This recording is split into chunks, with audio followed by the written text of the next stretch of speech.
We've worked with this family for many different projects, and now that the house is done, it was time to tackle this backyard.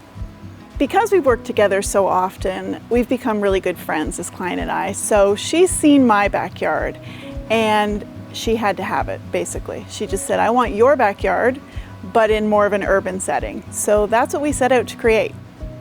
This backyard was a little sad. It was overgrown.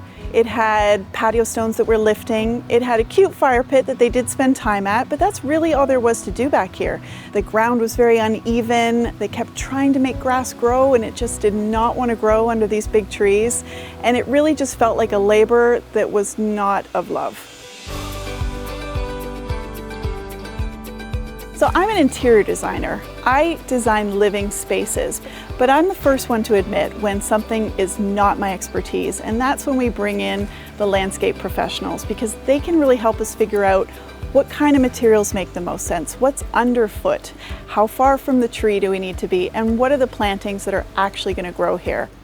They kind of had the basic layout of the zones they wanted, so they had talked to the client about the living room area, the dining area. So I came in at that point then to do the hardscaping, the fencing, the plantings, and just kind of execute the actual installation of the backyard.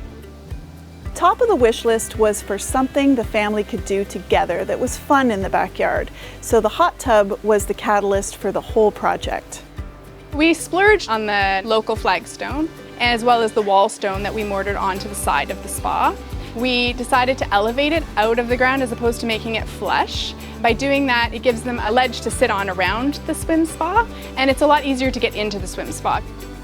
So because the garden was in pretty much full shade, we decided to do a shade garden, obviously, and we put in some plantings that will, in a couple of years, really be nice and big and full.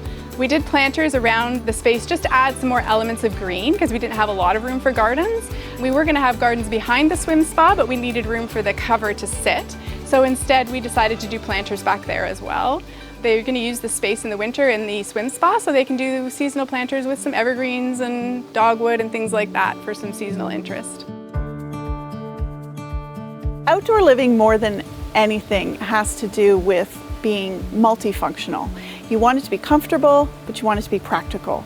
You want to have storage, but you want it to be flexible so that you can move things around. So we thought, why don't we do a dining bench that also has storage in it? It's a great spot to throw the cushions when it starts to rain, but this is not fixed to the fence. You can actually move it if you ever needed to, and so you're not married to this layout should you ever want to change it up. We decided to do the fence in horizontal boards.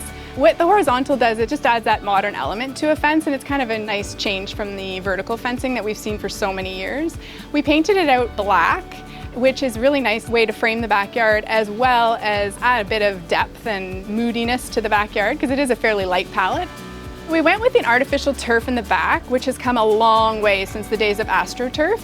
It actually has some brown blades in it now. It looks like real grass. We knew that we'd have a tough time getting things to grow under that huge maple. It would be a constant need of water, and so we decided to just do the artificial turf. It's a place too where the dog can go to the bathroom, which is a great thing when you have a backyard that's pretty much landscaped. We kept the outdoor kitchen pretty simple, just a nice long run of cabinets and a large barbecue with a beautiful Aramosa stone top. This was inspired by what we did at my place. I think these elements that are individual components that are made by Napoleon are genius because they are made for outdoor, they weather extremely well, you can configure them any way you want, and they are very cost affordable.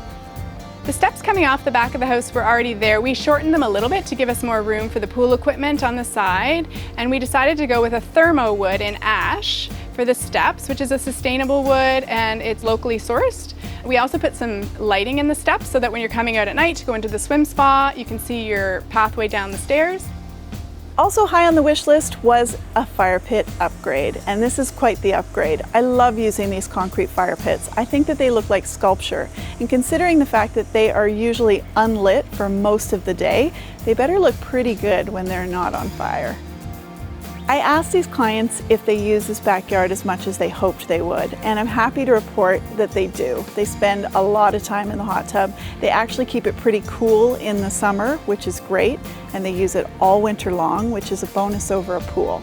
They also entertain, and that's something they were really missing from their previous backyard. So just hearing that makes me feel like we did a job well done.